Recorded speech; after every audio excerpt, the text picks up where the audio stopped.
नमस्ते बच्चों। हम पढ़ रहे थे सर्वेश्वर दयाल सक्सेना के द्वारा रचित मानवीय करुणा की दिव्य चमक, जिसमें उन्होंने फादर कामिल बुल्के के व्यक्तित्व को उभारा है। फादर संकल्प की से सन्यासी थे। कभी कभी लगता वे मन से सन्यासी नहीं थे, जिससे एक बार रिश्ता बना लेते फिर तोड़ते ही नहीं थे। जब भी दिल्ली आते, गर्मी, सर्दी, बरसात झेल कर वे लेखक से मिलने जरूर आते। हिंदी को राष्ट्रभाषा के रूप में देखने ही की उनकी बहुत इच्छा थी।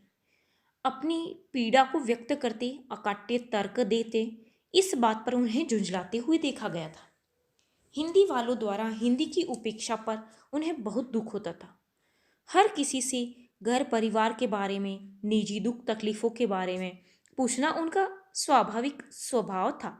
बड़े से बड़े दुख में उनके मुख से सांत्वना के जादू भरे शब्द दुखी जीवन में ऐसी रोशनी भर देते थे जो किसी गहरी तपस्या से प्राप्त होती। लेखक की पत्नी और पुत्र भी मृत्यु पर फादर द्वारा कहे गए हर शब्द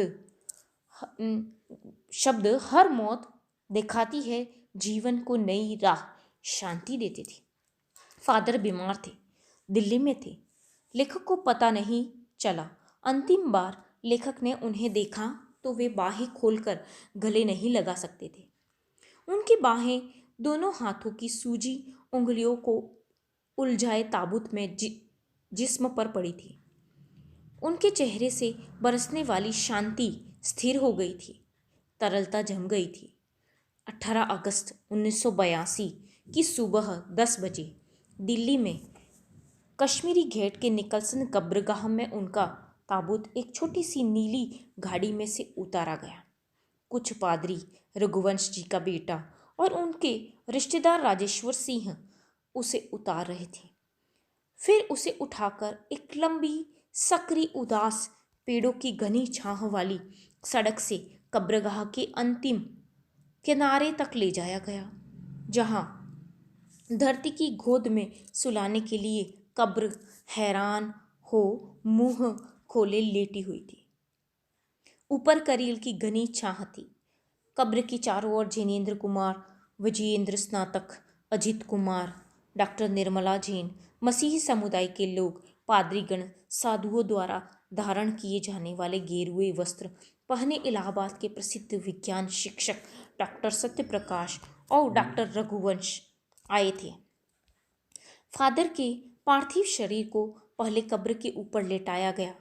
रांची के फादर पास्कल तोयना के द्वारा मसीही विधि से अंतिम संस्कार हुआ। उन्होंने हिंदी में मसीही विधि से प्रार्थना की। फिर सेंट जेवियर्स के रेक्टर फादर पास्कल ने उनके जीवन और कर्म पर श्रद्धांजलि अर्पित करते हुए कहा, फादर बुल्के धरती में जा रहे हैं। इस धरती से ऐसे रत्न और पैदा हो।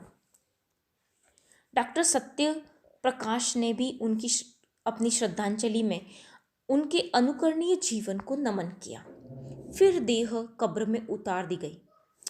लेखक नहीं जानते कि कभी फादर बुल्के ने सोचा भी था कि नहीं कि उनकी मृत्यु पर कोई रोएगा, लेकिन उस क्षण रोने वालों की कमी नहीं थी। इस प्रकार फादर कामिल बुल्के हमारे बीच से चले गए। ये सबसे अधिक छायादार, फल फूल गंध से भरे और सबसे अलग, सबसे होकर सबसे ऊंचाई पर मानवीय करुणा की दिव्य चमक में लहलहाते खड़े थे।